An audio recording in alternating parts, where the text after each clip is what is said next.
Morning friends, मैं सुलेखा गुप्ता। हम sociology पढ़ रहे हैं, तो ये सेकेंड ईयर पेपर हमारा सेकंड है, रूरल सोशियोलॉजी। इसका चैप्टर 8 संस्कृतिकरण। स्टूडेंट, पिछली वीडियो में हमने संस्कृतिकरण की कुछ परिभाषाएं देखी, उसका अर्थ देखा।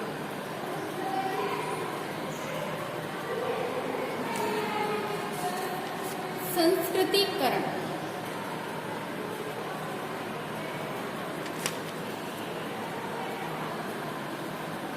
और ब्राह्मणीकरण।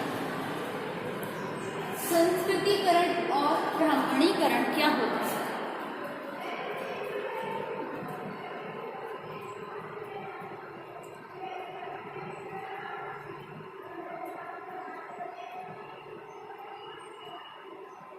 संस्कृतिकरण करने वाली निम्न जाति ब्राह्मणों के खानपान, रिवाजों, देवताओं, कर्म कांडों और उनकी जीवन शैली को अपनाती है।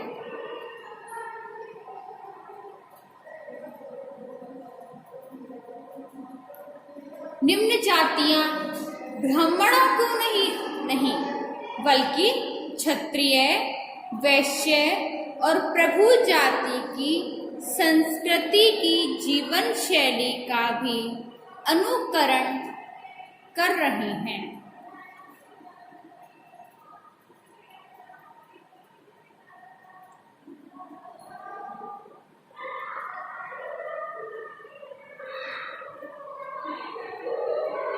ब्राह्मणीकरण की तुलना में इसे अनेक कारणों से प्राथमिकता दी गई है।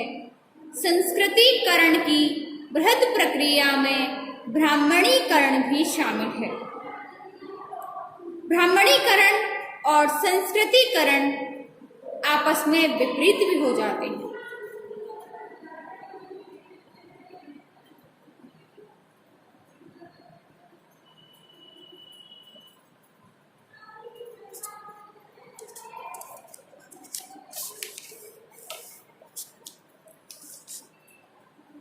ब्राह्मणों के रीति रिवाज,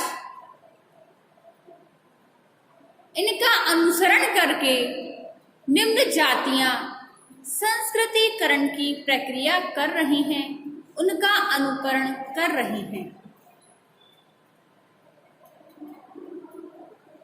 ब्राह्मणीकरण में केवल ब्राह्मणों की जीवन पद्धति का ही अनुकरण किया जाता है, जबकि संस्कृतिकरण में क्षत्रिय, वैश्य और प्रभु जाति का भी अनुकरण किया जाता है।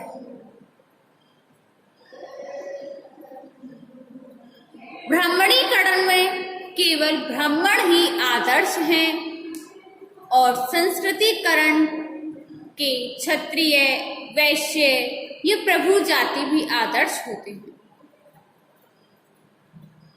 अब है संस्कृतिकरण के आदर्श। संस्कृतिकरण में इसके 3 आदर्श होते हैं। ब्राह्मण तो हैं ही है, इनके अलावा क्षत्रिय, वैश्य और प्रभु जाति को भी इनके आदर्श माना जाता है,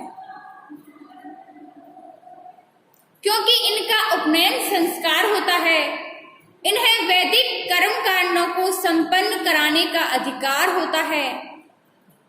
इनमें वेदों के मंत्रों का उच्चारण किया जाता है और द्विज जो वर्ण होते हैं, इनमें ब्राह्मण इन संस्कार को पूरा कराने के संबंध में अधिक ज्ञान रखते हैं।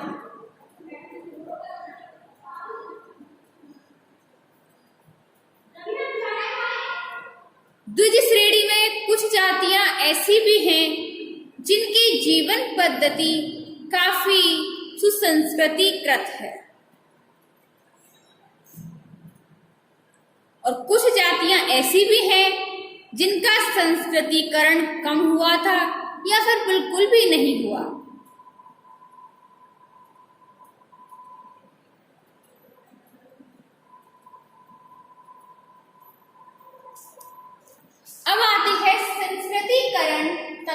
प्रभु जाति।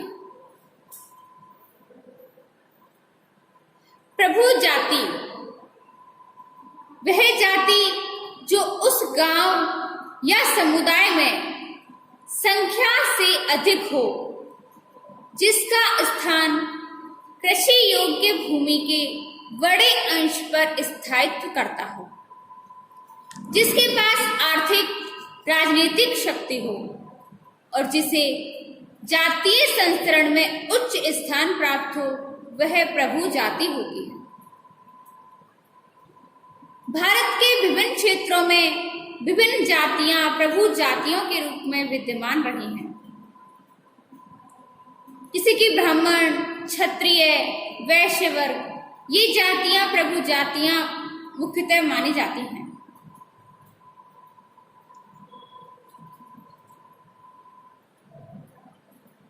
क्षत्रिय, वैश्य और अन्य को आदर्शों के माध्यम मानती हैं। स्थानीय प्रभु जाति का संस्कृतिकरण के विभिन्न आदर्शों के माध्यम से ही संस्कृतिकरण की प्रक्रिया विकसित होती है, और जहां यह प्रक्रिया विकसित होती है, कहीं ना कहीं यह प्रक्रिया बाधा भी डालती है, क्योंकि वे एक जाति को दूसरी जाति के जो उनके पुश्तैनी धंधे होते हैं उनको अपनाने से रोकती है।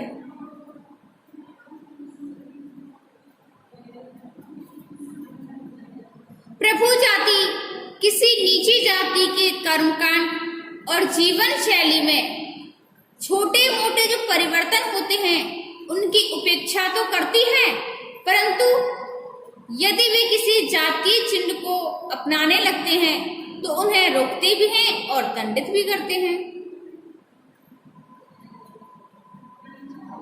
अगला है संस्कृतिकरण के स्रोत या कारण। पहला है राजनीतिक व्यवस्था। संस्कृतिकरण के प्रमुख स्रोत में राजनीतिक व्यवस्था प्रमुख है, क्योंकि इस व्यवस्था में अनिश्चितता पाई जाती है। ऐतिहासिक तरीके से क्षत्रिय वर्ण एक ऐसा वर्ण है जिसमें सभी प्रकार के समूह सम्मिलित होते हैं। ऐसे समूह के पास राजनीतिक शक्ति होनी चाहिए। यही वह परिस्थिति है जिसमें संस्कृतिकरण का विशेष रूप से महत्व होता है। जो व्यक्ति राजा या राज्य के प्रधान के रूप में स्थिति प्राप्त करने में सफल हो चुका है, उसके लिए क्षत्रिय बनना अधिक आवश्यक हो जाता है।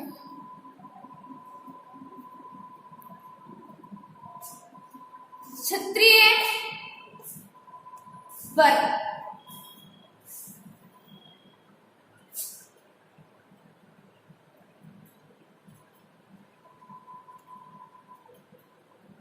राजा या शासक या उसकी जाति संस्कृतिकरण के प्रभावशाली स्रोत रहे हैं।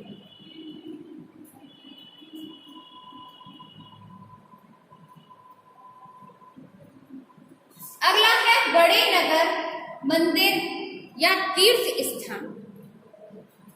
ये भी संस्कृतिकरण के मुख्य स्रोत हैं।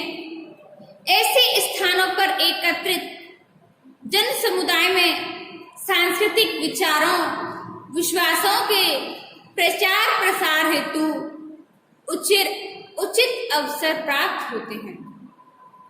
भजन मंडली, कथा, कविताएं, सत्संग, भागवत, पुराने व नए सन्यासियों से संस्कृतिकरण के प्रसार में विशेष योगदान प्राप्त हुआ है।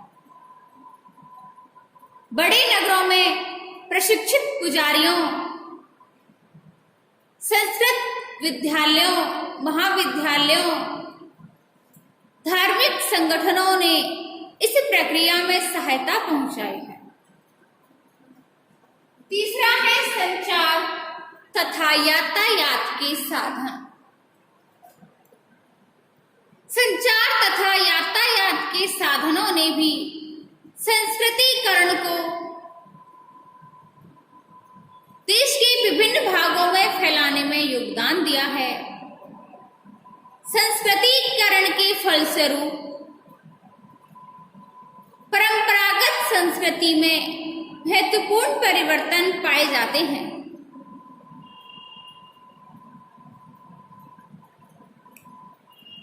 इनके उच्च जातियों में सांस्कृतिक धरातल पर कुछ आदान प्रदान भी होता है। आपस में एक दूसरे से मिलने जुलने का अवसर प्राप्त होता है। चौथा है आर्थिक सुधार। देश के विभिन्न भागों में निम्न जातियां आर्थिक सुविधाओं का लाभ उठाकर अपने जीवन के तरीकों को उच्च जातियों के समान बनाने और द्विज वर्ण समूह में अपने आप को सम्मिलित करने का प्रयत्न करती हैं। पांचवा है शिक्षा। शिक्षा का प्रचार प्रसार होने पर शिक्षित व्यक्तियों में उच्च जातियों की जीवन शैली को अपनाने की लालसा जागृत हो जाती है। छठवां है सामाजिक सुधार। देश के विभिन्न भागों में निम्न जातियों की स्थिति को सुधारने एवं उनकी सामाजिक प्रतिष्ठा को ऊंचा उठाने के लिए अनेक सुधार प्राप्त हुए हैं। सातवां है नगरीकरण एवं औद्योगिकरण।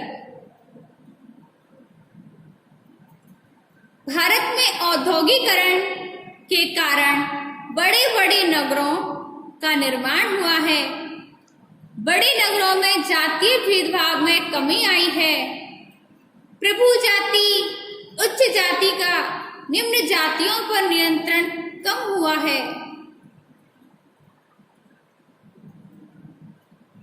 अपनी जाति को छुपाकर उच्च जाति में सम्मिलित होना और नया नाम रख लेना भी निम्न जातियों को सरल हुआ है। उच्च जातियों के खानपान, रहन सहन, कर्मकांड, विश्वास व जीवन शैली को अपनाने में निम्न जातियों का किसी तरह का विरोध नहीं हुआ है। आठवां है नवीन संविधान एवं कानून। स्वतंत्रता प्राप्ति के बाद देश में नवीन संविधान अपनाया गया, जिसमें जाति, धर्म, रंग, लिंग, जन्म के आधार पर किसी नागरिक के प्रति भेदभाव न करने की बात कही है। इन नियमों ने भी संस्कृतिकरण करने के लिए निम्न जातियों को प्रोत्साहन दिया है। तो स्टूडेंट्स, आज हमने संस्कृतिकरण के स्रोत और कारक देखे, इसके कुछ आदर्श देखे। अब इससे आगे हम देखेंगे अपनी नेक्स्ट वीडियो में। धन्यवाद।